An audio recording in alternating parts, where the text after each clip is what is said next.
cô mình trẻ nó nhỏ sẽ gì mò lưỡi gì thở nhỉ cứ phải nhung che câu xe thì họ chỉ sợ kẹt bay nó mấy thứ mùa phải che nó che chiên che nó út để cái này kì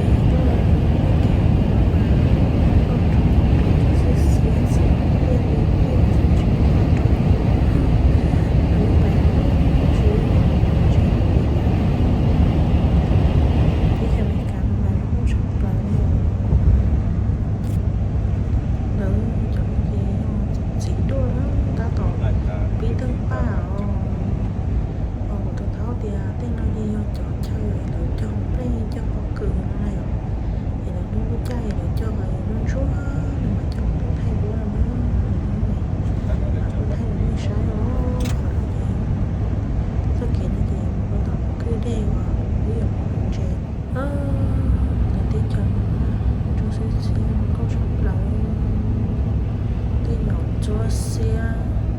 nó chỉ để cho người ta nó mà lợi quá mấy người chỉ là mua tết tết nó chỉ là chỉ thà rồi còn tí nó uo nên nó lấy mua lại cho chế uo thì chỉ lấy uo liền thì mua chế nó đó uo thì nó uo tôi bên tôi shop lời chỉ bao thì bên chơi hết ta bên chơi hết cơ đi đâu đi tiêu mua tư họ mua bỏ tư một chỉ cho chế đó uo cho bên lên nữa nè thì ví dụ chị đồ chị cũng chị cũng trái ta thì đó nó có nhiều rồi mình không cho cái dùng rồi chỗ này cũng chừng bạn này chứ chỗ này anh chị chơi cầu nữa thì có thể nó cũng mi cho trái lá thôi rồi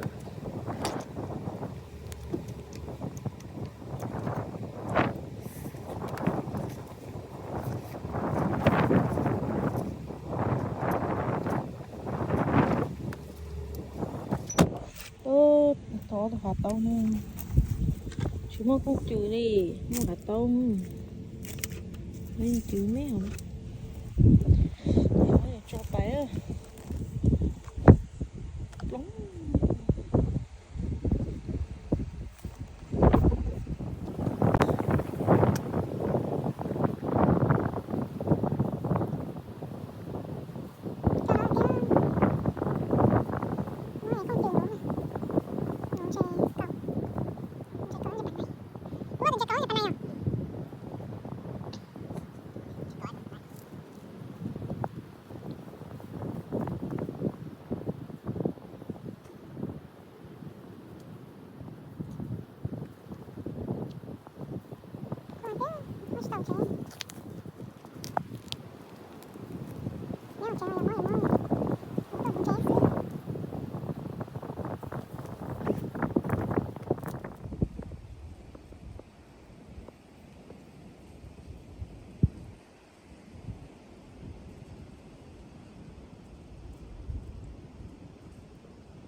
sao sao giờ chơi con gì lúc ta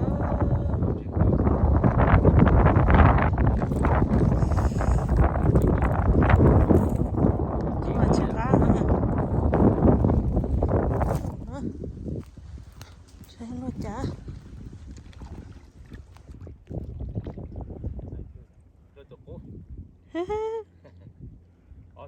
tôi chỉ nó đó nó này tôi chỉ nó thế này giờ cứ tao chỉ nó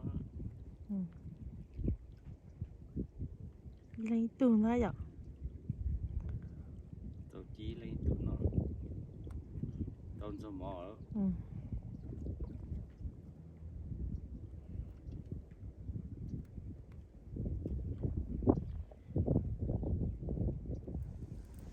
我这样，问题了，走，问题了说，东西都扒着。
Dia kan habis cek out, ada kira nama kacau.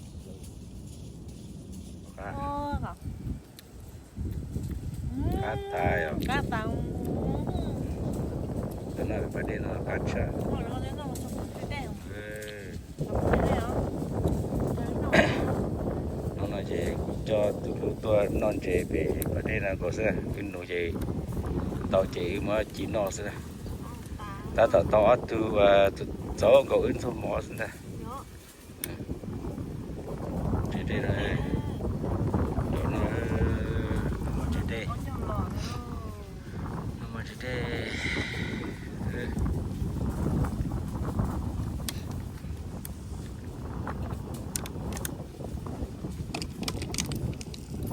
tự tài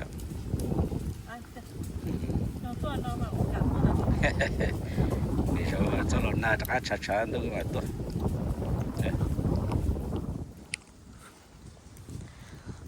Kiểu bây giờ có gì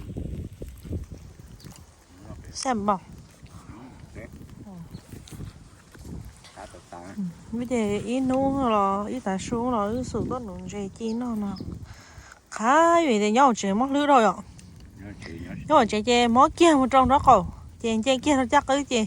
Chị kia nó to hồi ạ. Chị tôi kia nó chị canh trì chị móc họ đây đây ạ.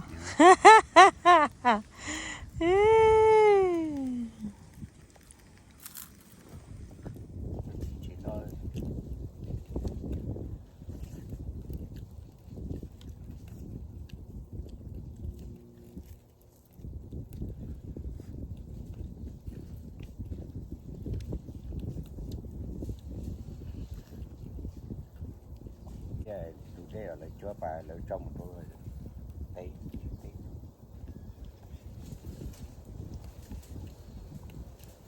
chúng tôi cũng là bạn ai chưa biết cô我觉得我看他们站会儿半个稳住啊。你站着呢，那就些，是吧？也接了一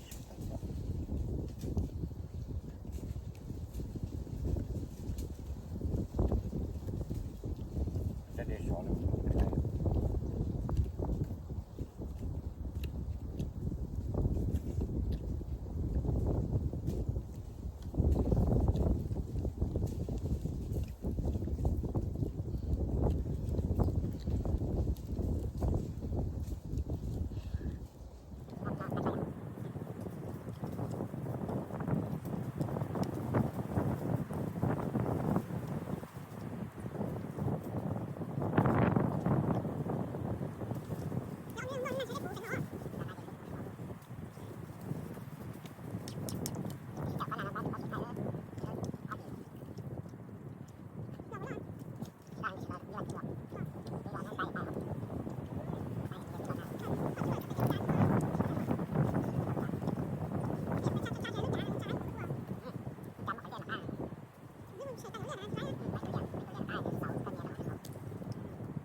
to cá